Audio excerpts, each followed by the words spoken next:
Okay, colleagues, greetings and welcome back. I'm feeling, unfortunately, a little bit under the weather today, so slightly less energy and my mind is a bit foggy.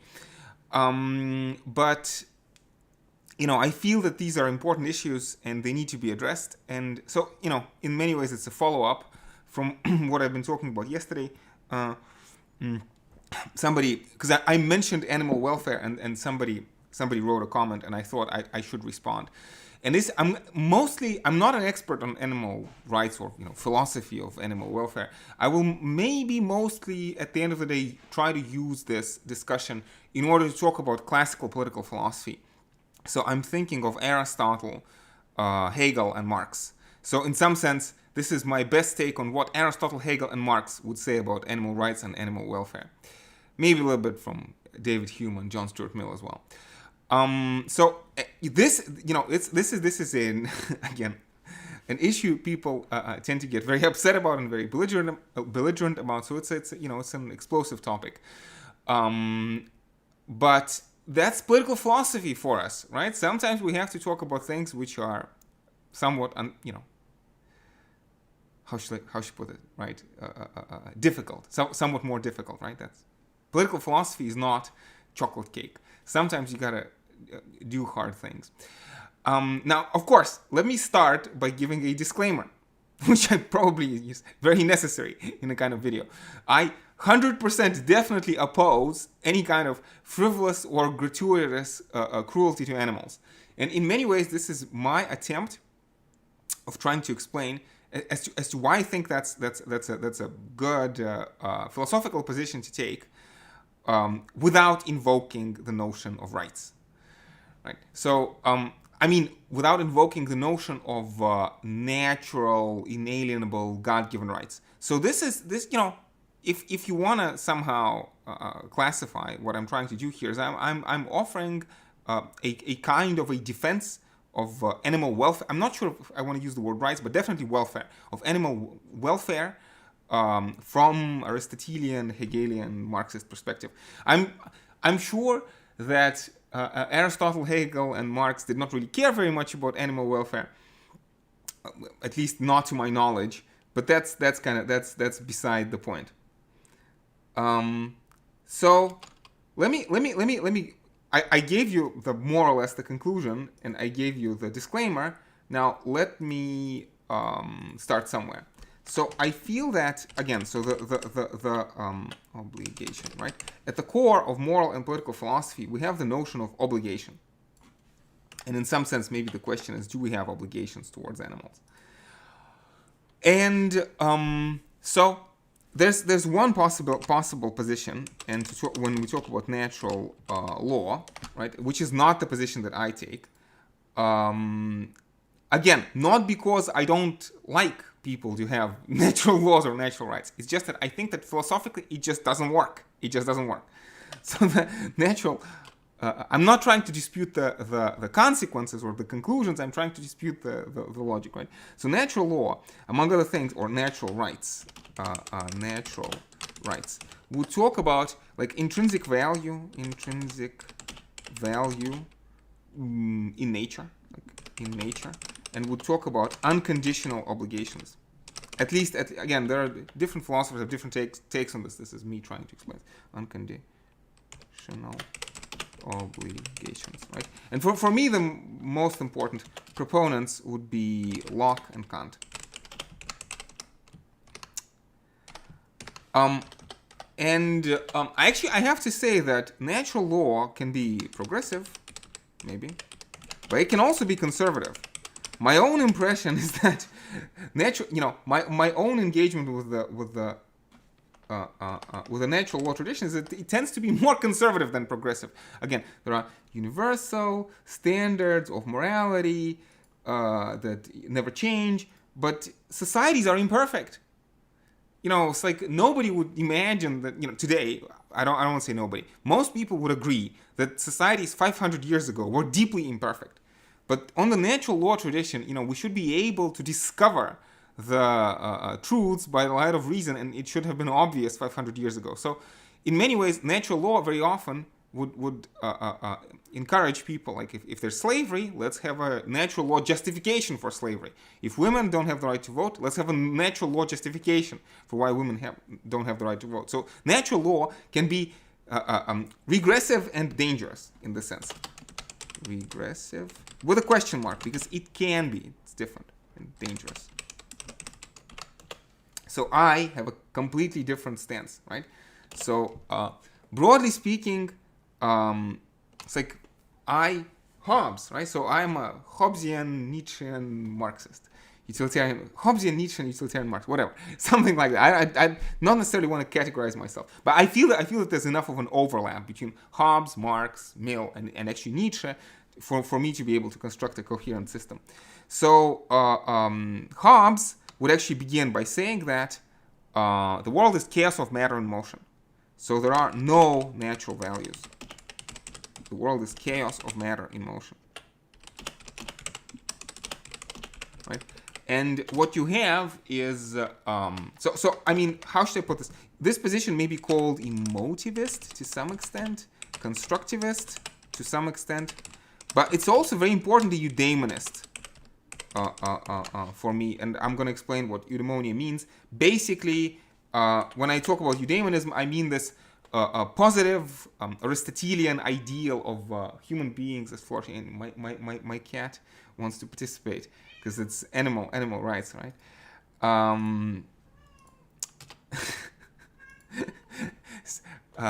Musical soundtrack, something like that, right?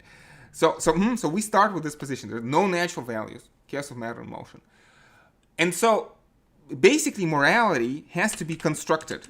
It is constructed through free and equal discussion. Well, ideally, because, I keep saying this, we're talking about ideal types, right? So,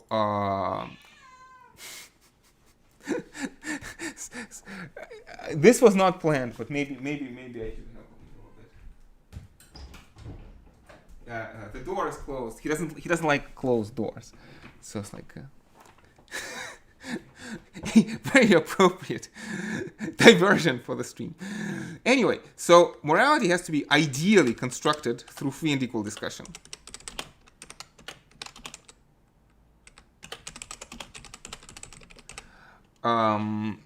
And I feel even Hobbes would agree with that. If that's not your reading of Hobbes, you should look at chapter 30 of the Leviathan, because Hobbes says something there, right?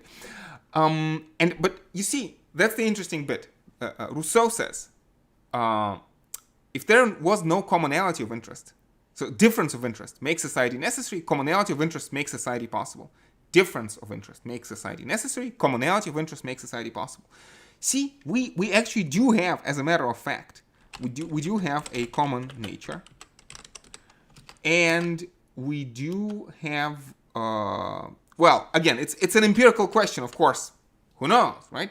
But as a philosopher, feel free to disagree. But I mean, feel free to call this into question. I'm not expecting you to accept this on faith. But what I'm driving at is that there's a common nature, and in fact, there's a process of biological and cultural evolution that underlies this common nature.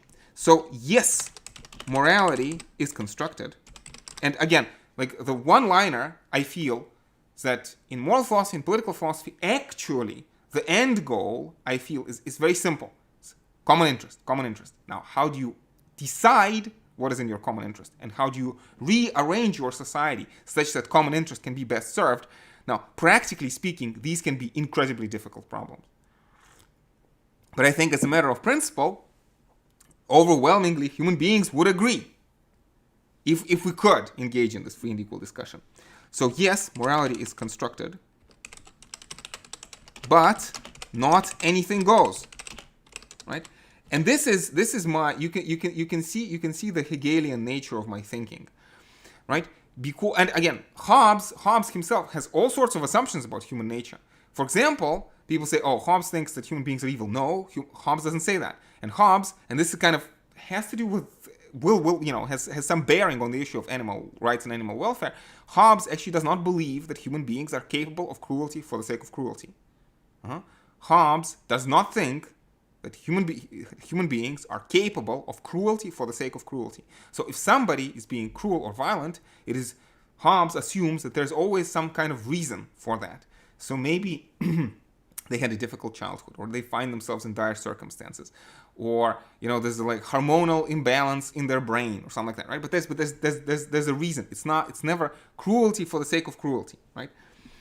So morality is constructed, but not anything goes, and we have a thick description of human nature. It's like individuals are not just random, isolated, abstract, right? So when I say we have common interest, some philosophers dismiss this. Some of my colleagues dismiss. I don't want to say colleagues. I've heard some students dismiss this and say, well, common interest, is just a matter of emotion, and emotions are just whims. And I want to say that there's a difference between. So not all emotions are whims. There's such a thing as interest, right? Like a rational self-interest, whatever, something like that, right? So,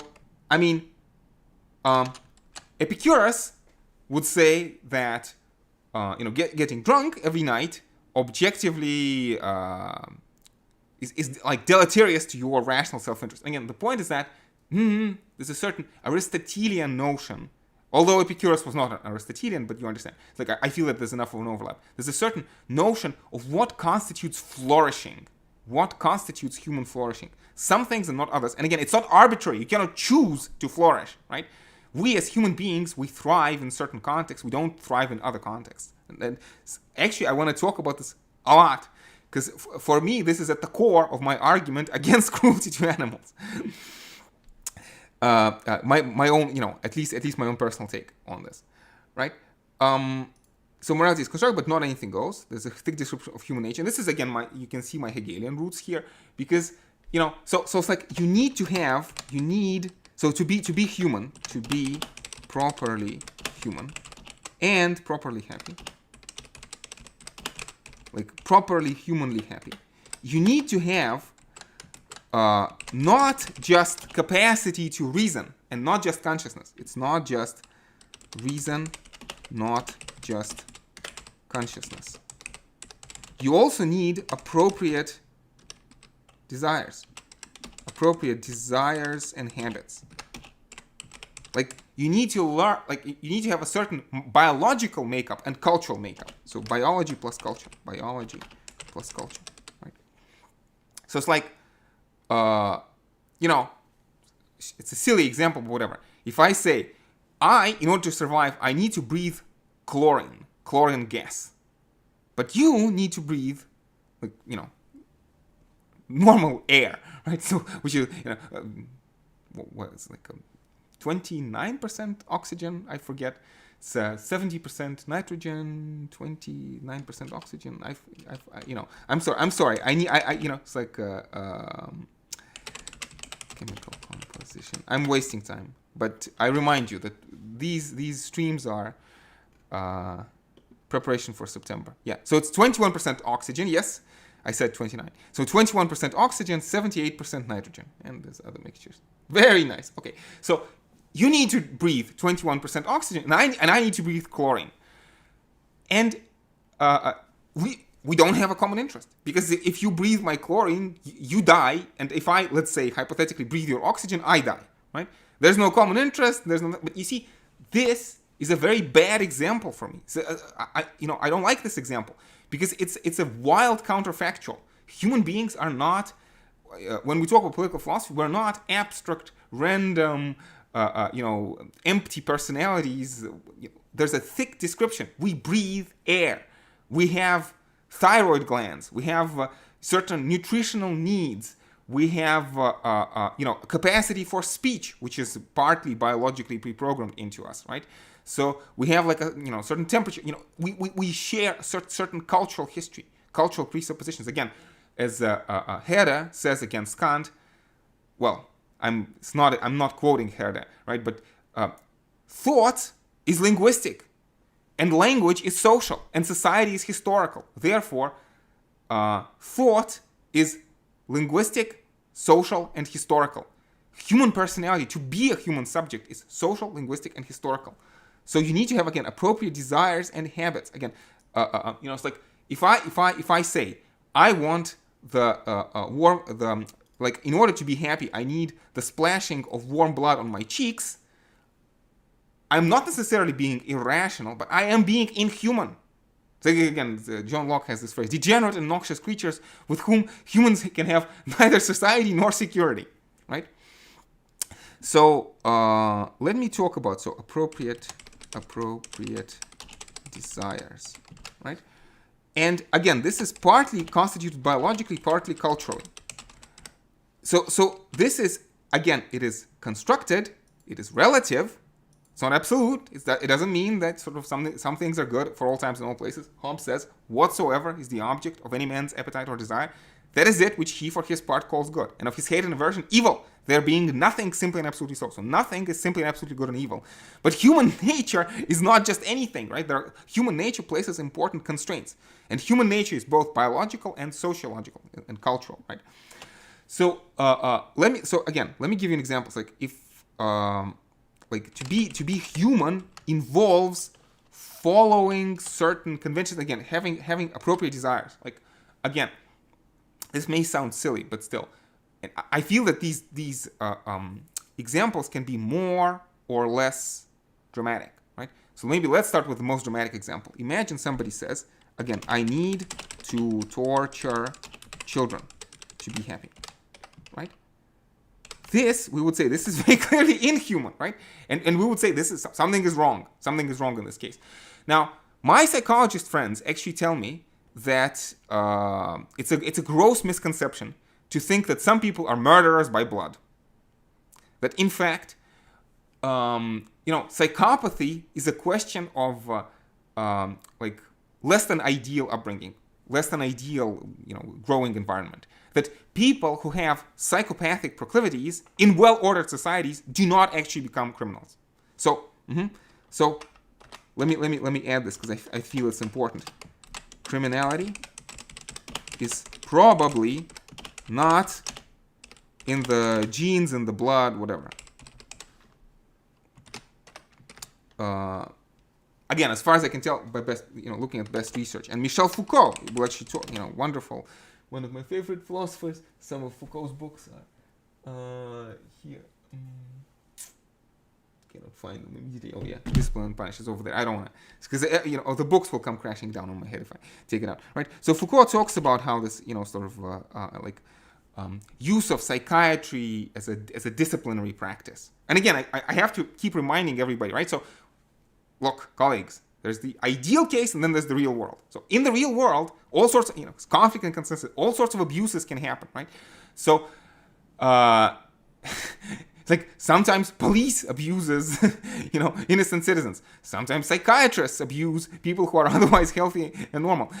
All of these things happen, and we need to be conscious of them. So it's like when I say, like, in a well-ordered society we are patriots and we contribute to each other's well-being. This is in a well-ordered society. Not everybody lives in a well-ordered society. Okay, please understand that. But I feel that there's a roadmap from where we are to a well-ordered society. It's not a given, because at the end of the day, at bottom, the universe is the abyss of purposeless chaos of matter, and even our survival as a species is not guaranteed. But you remember my dictum. So socialism or barbarism. I'm not saying that paradise is inevitable. So yeah, it's like Foucault use of political aspect of psychiatry. Political uses of repressive psychiatry, you understand? So, but I need to torture children. That's a very dramatic. And again, notice. So it's like, I'm not saying it's irrational, or I can give you a natural law argument as to why needing to torture children is irrational. But what I'm saying is that, again, we construct morality, and we construct morality based on common interests. We cannot have society or security with people who need to torture children, with beings who need to torture children in order to be happy, right? It's like, and again, like, imagine you're in a village, and for some reason a bear, like a hungry bear, runs into the village. You don't say that the bear is evil. The bear is not evil. Maybe they have a rough winter. They're trying to get their protein, right? But you defend yourself from the bear. It's a question of common interest. It's a defense against common enemies, if you want, right? But you see, you can have less dramatic examples. And these less dramatic examples can deal, let's say something like very benign. Let's say I tell you, let's go for a walk. Let's go for a 100-kilometer walk.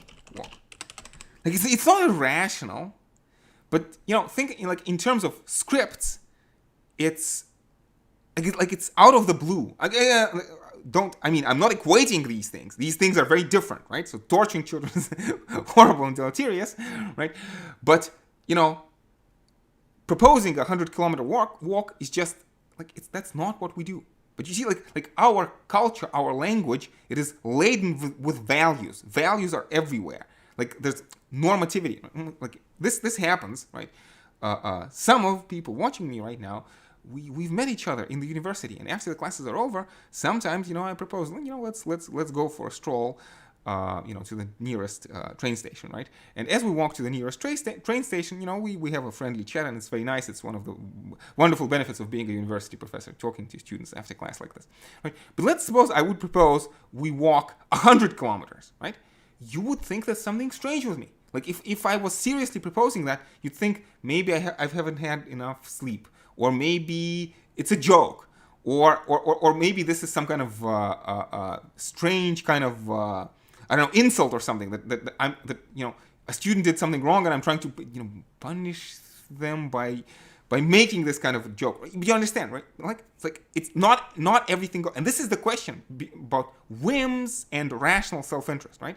So not anything goes. Let me continue this example. Imagine you have a friend, and your friend has a hobby. And let's imagine that their hobby is, again, some of these examples could be extremely silly, but whatever. Imagine their hobby is burning money. I don't think it's all right for you to say, well, it's like, everybody has their hobby. Somebody likes hockey, somebody plays video games, and this person likes the, burning banknotes. You see, what I'm driving at? If you had a friend like this, you'd find this strange. Or let's imagine their hobby was not burning money, but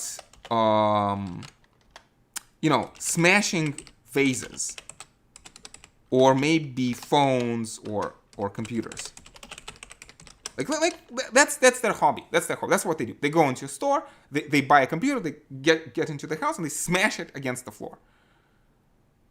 Again, you see, this is normative Aristotelian ideal, right? You're trying to do something with your life. Again, I have an ambition. I want to become the best possible university professor I can, and hopefully in doing so, I contribute to, well, in my small, tiny way, contribute to the future, to the progress of humanity by being the best teacher I can. You see, it's in Hegel, we have this notion of patriotism again. You're doing your job, but in doing your job, you relate to world history. Again, maybe you're a lawyer or a doctor or a shoemaker, but you make the best possible shoes. Right? And in making the shoes, you contribute to the economic system. And professors and lawyers are going to wear your shoes, so you're trying to contribute. Notice also, I need to mention, this is kind of important, that Hobbes makes this very interesting distinction, which I agree with, in foro, internal, intention of your action, and in foro, external, which has to do with, it has to do with putting your intention into practice, so it's acting on your intention, and plus the consequences of acting on your intention. And this is an important distinction, right? So, it is my intention to contribute to humanity, to the welfare of humanity, and I'm trying to do that, hopefully, as best I can. But if it secretly turns out that, unbeknownst to me, I'm actually harming humanity drastically, I'm still doing a good thing. If I'm acting in good faith. Likewise, it's talk about burning money, right? So let's imagine somebody's careless in their house and they accidentally set fire to some money. That's different from, like a stable character trait when they want to see money burn. But, I wanted to continue this, right? So, and again, imagine you have a friend or maybe a spouse, like, you want to marry somebody, right? Spouse or a child. And again, you see, it's kind of interesting. To many liberal philosophers, I don't say, like, I'm liberal in the sense of, like, anti-Hegelian, anti-communitarian philosophers. To many philosophers, it's like, they don't think of human beings as, essentially familial creatures. It's like having, having families, getting married, having children. Then, that's a very important part of human condition. To some extent, human biology. To some extent, human culture. Now, I'm not saying that, nuclear bourgeois families are biological. I'm not saying that. But there's a certain element of, psychological need for intimacy that gets satisfied in an appropriate relationship, right? Anything goes between consenting adults. Yeah. I think there's an Aristotelian, Hegelian, and Marxist argument against that. It's like, again, people lock their doors and one of them violently abuses the other, and the other says, no, it's fine. I'm not sure if it's fine. Again, and you see, my reason, you can see where this is going already, right? So, because I'm saying that somebody who finds cruelty, gratuitous cruelty to animals okay is there's something wrong, again, in terms of the common interest, because again, culture plays a part, habituation plays a part, education and upbringing has effect on what kinds of values people have. So I think, again, and John Stuart Mill says this very explicitly, that the goal of a well-functioning society is that through education and public opinion, we bring in, and also through laws and regulations, we bring as closely as possible the interests of the individual and of the community, right? And if we're not doing that, we're doing something wrong. And again, it's like, if a person smashes the laptop on their floor, maybe they have a right to do it, but it doesn't mean that it's all right to do. Okay, I'm not saying, John Stuart Mill says this quite explicitly. Sometimes, it's like, how should they be punished for breaking the laptop intentionally, just for fun? And Mill says, well, maybe letting the police handle this is far too invasive. So maybe instead, what we need is they should be punished by the voice of their own conscience. At least in their own conscience, at least in foro internal, they should regret what they have done. Again, when I say this, of course, again, you need a thick description. I'm assuming that a laptop is a useful thing. It has some rare chemicals in it, it's expensive, and by destroying the laptop, you're increasing your carbon footprint or something like that, right? So it's like I'm bringing all sorts of assumptions to bear. I'm not saying that you should never break anything ever. Maybe there are some. Well, I don't want to go. We can get lost in the weeds very, very, very, very, very, very fast. But again, so burning money, smashing vases, but also, let's say, burning or chopping, I'm not sure if the word mutilation here is appropriate. It's like, you take a tree and you just, cut it with a knife. Like, let's say mutilating trees. Like, it's not you being a carpenter making something out of the wood. No. You just like to gratuitously, deface, so mutilate or maybe deface a tree. Like, it's not an art statement or anything. You just like to be destructive. Again, if you had a friend or a child like that, I would assume most people listening to me, and you see, because, it's like Hobbes says, whatsoever is the object of any man's appetite or desire. I assume, it's a very important assumption. And I feel Marx doesn't work without this assumption, that there's a broad commonality of human nature. And that's why there's a broad commonality of human interest, right? So when I say there's a broad commonality, I'm imagining that most people who listen to this, or most people who would hypothetically listen to this, most people alive on planet Earth would find something disturbing about a hobby of just mutilating or defacing trees. Again, if somebody defaces a tree and you ask them for a reason, and they tell you, well, like, I don't know, maybe there's a dangerous parasite within the tree and I'm actually trying to cure the tree. I'm not mutilating the tree. Or maybe this is an art project or something like that. Then you would say, okay, it's fine. You were able to explain to me why you're doing this. It's not mutilation. But if you just say, look, I'm an emotivist about morality. I'm constructivist about morality. I've read my Nietzsche. And I think that anything goes, and just for fun, I want to torture this tree just because I want it. It's my will. It's mein Wille, right? First of all, I think it's a gross misreading of Nietzsche. and secondly, it's like, That's not a valid position, I think. Again, because not because it's irrational or anything like that, but because it's inhuman biologically and culturally. I don't want to say it's inhuman, but it's less than human, less than perfectly human, right? And of course, people can be irrational, people can lie to themselves. There are all sorts of complications, but we can introduce the complications later. So, and of course, where I was going with this is again torturing animals. Again, if you have a child or a spouse or a friend, and you know that they secretly like to torture animals, you'd find some reasons to to be upset about this. Again, it's appropriate to feel certain emotions. Hume talks about this. So appropriate desires, appropriate emotions, appropriate desires and emotions. When you see a person frivolously, gratuitously slapping a child, you are supposed to feel appalled at this. So let me introduce, at least give some references. So I'm talking about, notice I mentioned several times already David Hume. I'm talking about Hume. I also mentioned Mill, but also Aristotle. And Aristotle has this virtue ethics. He talks about how a good person does the right thing at the right time for the right reason with the right emotion. So right thing, right time, right reason, with the right emotion. Like having correct emotions is part of it. And again, emotions are not arbitrary. Emotions are partly a result of our biological evolution, which is not arbitrary, and partly a result of our cultural evolution. That's not just, human societies can change. Human societies do change. And, we're far from perfect and whatever. And Marx imagines, for example, that in future communist society, maybe we're going to have a different kind of moral code. But, that's, maybe it's going to be different in communism, but it's not going to be arbitrary. It's still, I feel, within this picture will have to be based on common interest. Again, the free development of each is a condition for the free development of all. Let me maybe make this a new slide. So it's like, what is to be done? What is to be done? I'm quoting Lenin here. Right?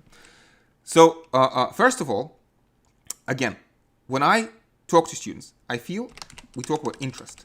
Talk about individual interest and common interest. And there's individual project,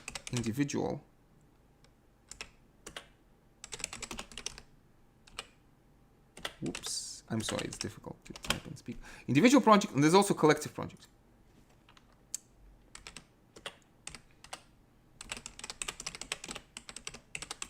So, again, if you find yourselves, again, the assumption is that human beings thrive in well-ordered societies. So, ultimately,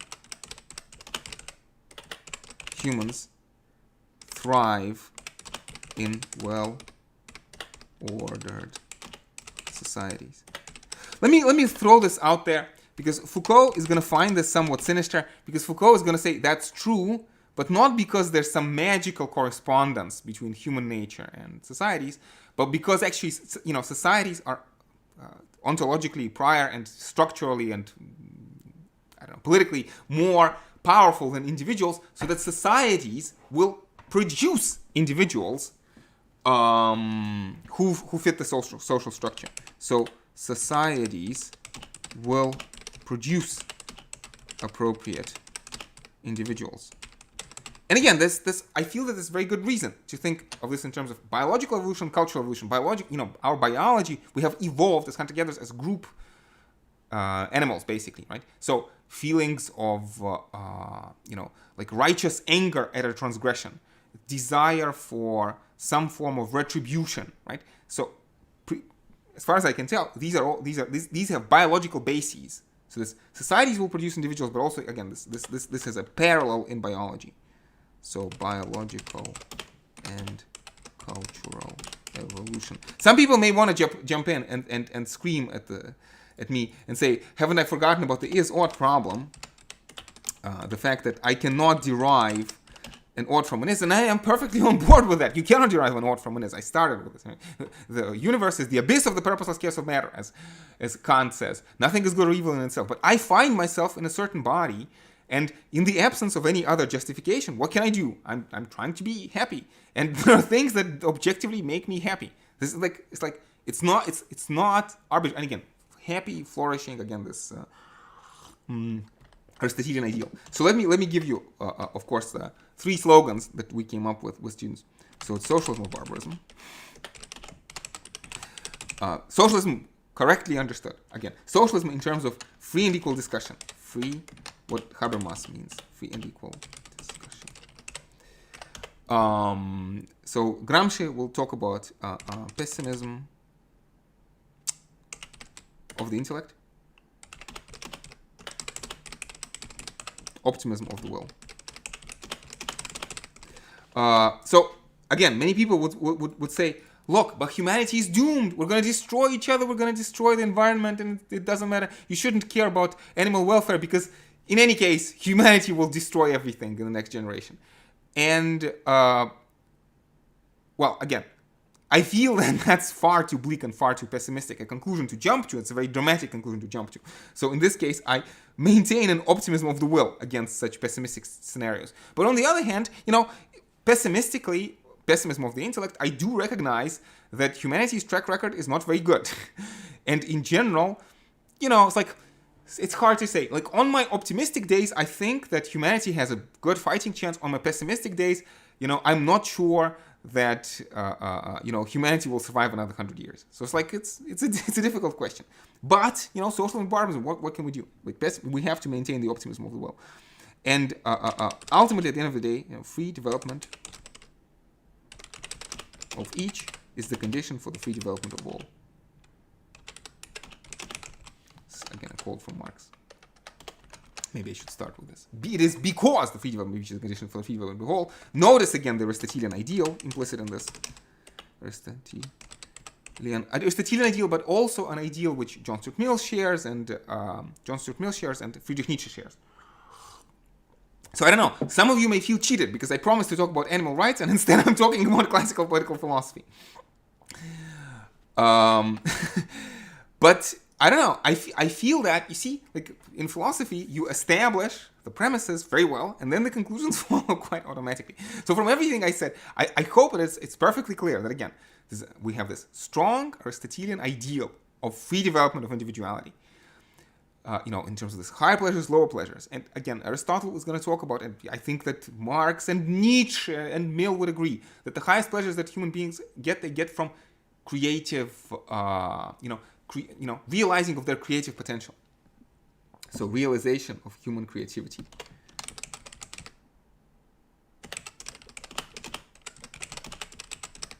Brings, higher pleasures. Higher pleasures. Or at the very least, there's also Epicurean and Buddhist notion of minimizing pain. And notice, it's like, you see, for both Epicureans and Buddhists, this is not a sacrifice.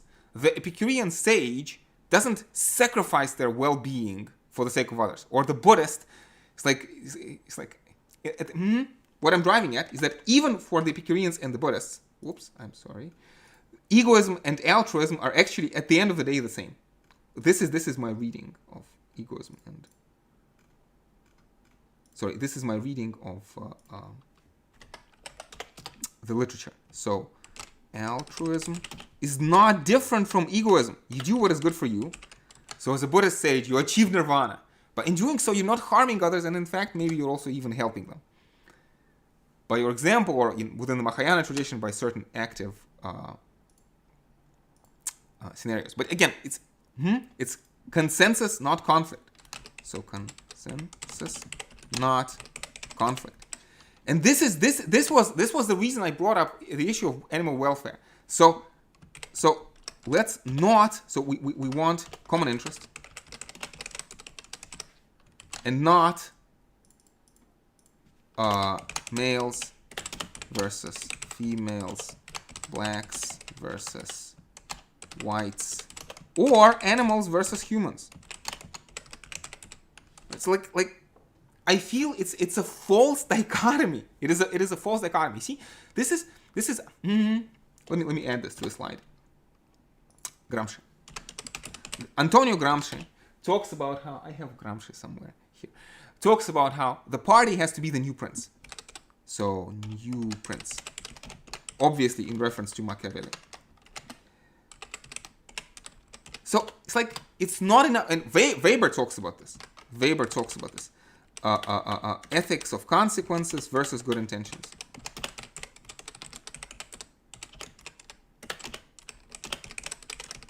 So it's not just that our intentions have to be good. We have to make an effort to this is again, anti-Kant. It's like, we have to make an effort to make sure that what we're doing is actually effective or efficient. So if I'm an animal rights advocate and I engage in flame wars, like toxic flame wars on the internet, that's not a very good tactic. Even if my heart is in the right place, even if my arguments are right, even if my intentions are good, if the actual consequence of my action is a toxic flame war, that's not a good thing to do, right? So, and the same can be applied. It's like, it's a whole separate video I made. I'm a strong believer that we have a common interest as humanity. Males and females, blacks and whites. And we have a huge overlapping area of common interest between humans and animals. Now, again, there are issues that have to do with exactly how do you organize ecology, because like you cannot say in a simple, straightforward fashion that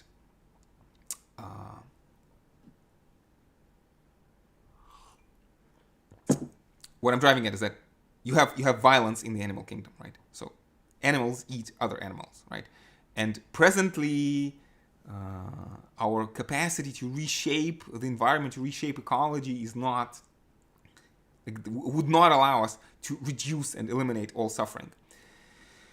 But that's beside the point. What I'm driving is that, again, if you read Aristotle, Hegel, and Marx carefully, I think it's very clear that, again, endorsing gratuitous, unnecessary violence towards animals is antithetical to human condition. Again, if somebody tortures cats, this tells me something about their character, right? So that's a good reason to protect animal welfare, but in some sense, it's like, again, I'm talking about this egoism and altruism, right? It's a reason which is probably going to be good for animals, but it's also going to be good for humans. And I talked about this so much in the previous. Well, I didn't talk about it so much, but I gave you a list, and I'm not an expert in this stuff, so you can add to the list. So you can talk about pathogens, antibiotics. You can talk about it's like the dangers of sort of factory farming, factory livestock production. You understand? So factory livestock farming, meat industry. Like it has all sorts of deleterious effects. And then there's some question about health consequences, right? So now this is very complicated topic, and nutritional research is extremely complicated. And bad diet is the leading cause of preventable death in the first world countries. And there's some evidence that maybe switching away from certain kinds of animal products is actually going to make us healthier. So maybe this will also make things, people healthier. Now, you see, this is where I think you need to, if you're an animal rights activist, you need to put on your Gramscian hat. Because you see, people are going to come and they're going to say, look, but some people just have to eat meat. So I have a friend who has an allergy, actually a wider range of allergies, and they were more or less vegetarian, but lately they have switched to a progressively meat-based diet because it just improves their health much more, right? And you see, I'm not an expert, I'm not a medical expert, I have no idea what goes on with this. Again, go back to this in foro interno, in foro externo. I am sure that my friend in foro interno would like to not eat meat in the ideal circumstances. And I think that's a proper human sentiment. You don't want to destroy things, you don't want to gratuitously bring pain to other animals. So in foro interno, under ideal circumstances, they would prefer to not eat meat, but they do so for medical reasons or something like that, right? So, like or like, because diet is a difficult matter. It's a complicated matter. It has physical health consequences. It also has mental health consequences. Like imagine somebody giving up meat, but in return they get some horrible eating disorder, right? We don't want that as well, right? Notice. I'm not saying some people need to eat meat medically. Therefore, let's forget about animals' rights issue. That's not what I'm saying at all. Right? Like, let's bring everybody to the table.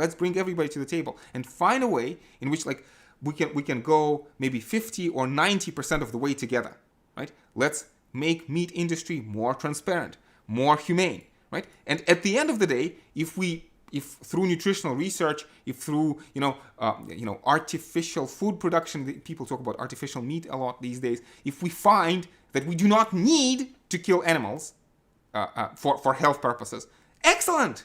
We've reached there 100% of the way. And it's like, quite clearly, from a technical standpoint, there's no reason why we should not be able to synthesize everything we need to eat in a laboratory. So this is very much an achievable goal. So, but what I'm driving at is that I think from a standpoint of political philosophy, people who want to do animal rights advocacy, it's a good idea. Like, first of all, I'm myself, I'm a consequentialist, and I don't think that natural rights reasoning works. So I would advise against that. But also, I think, be a little bit Machiavellian, be a little bit Gramscian. Think about what is the efficient way of achieving your goal. And talking about common interest, I feel appealing to another person's interest brings them on board. Let's bring everybody on board. Let's even talk about the workers in the health industry, right? Let's even talk about the workers in meat industry or dairy industry, right? Because these people have jobs.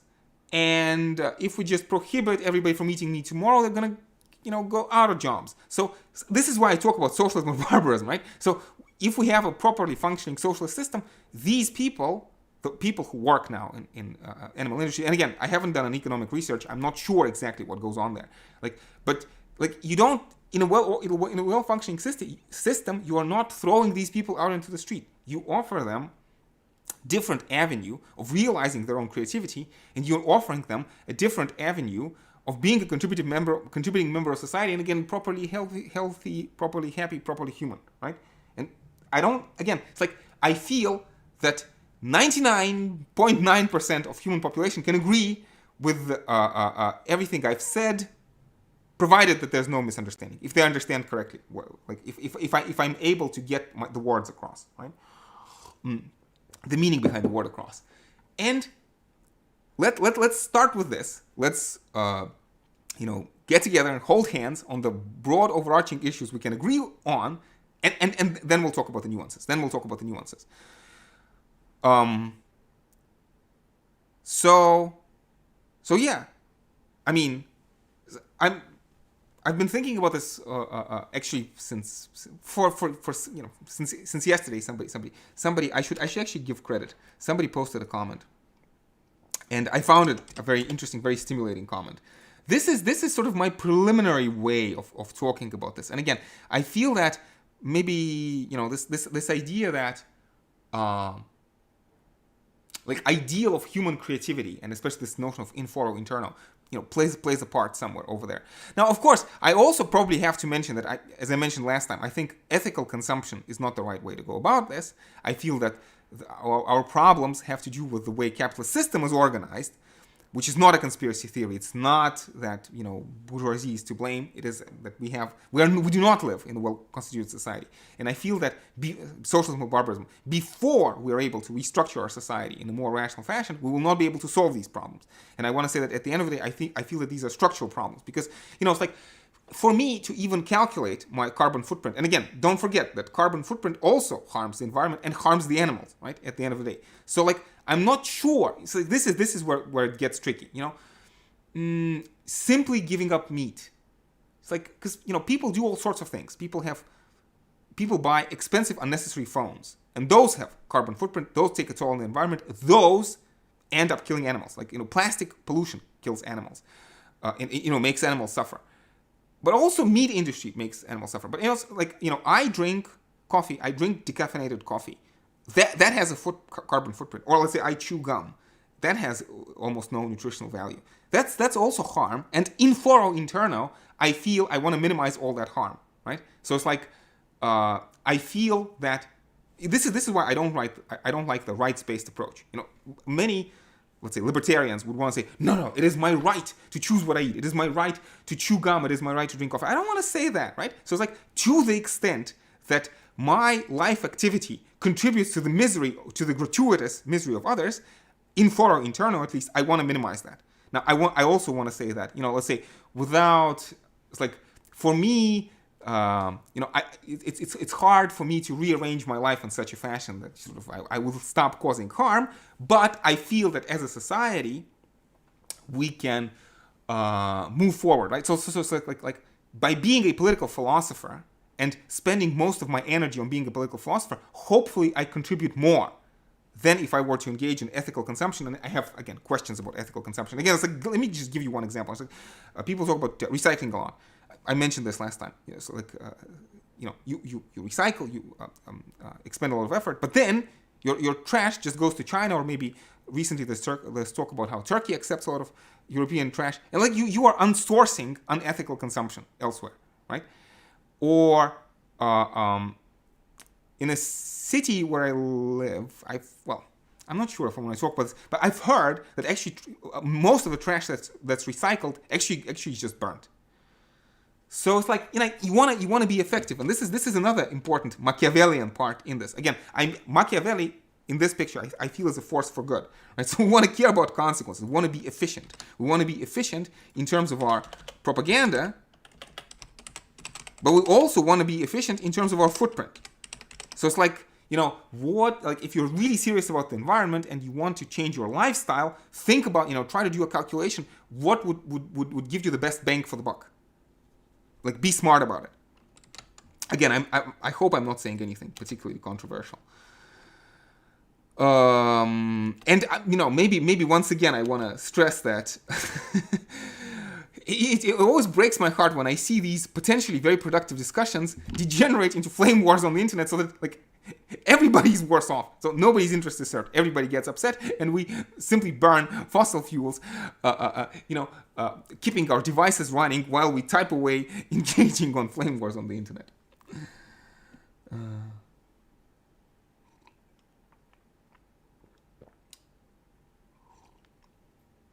Well, again,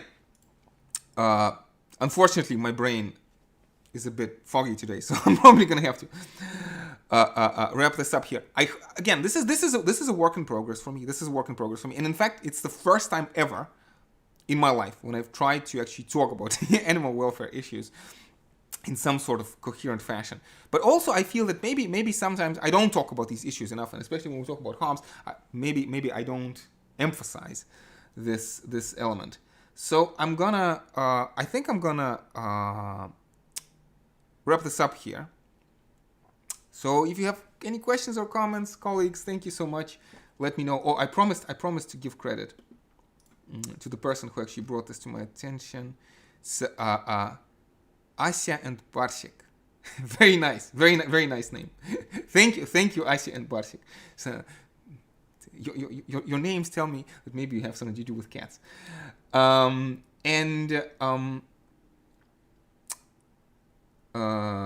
Maybe just look at the chat for 1 second. Vitaly is asking a question about Hegel.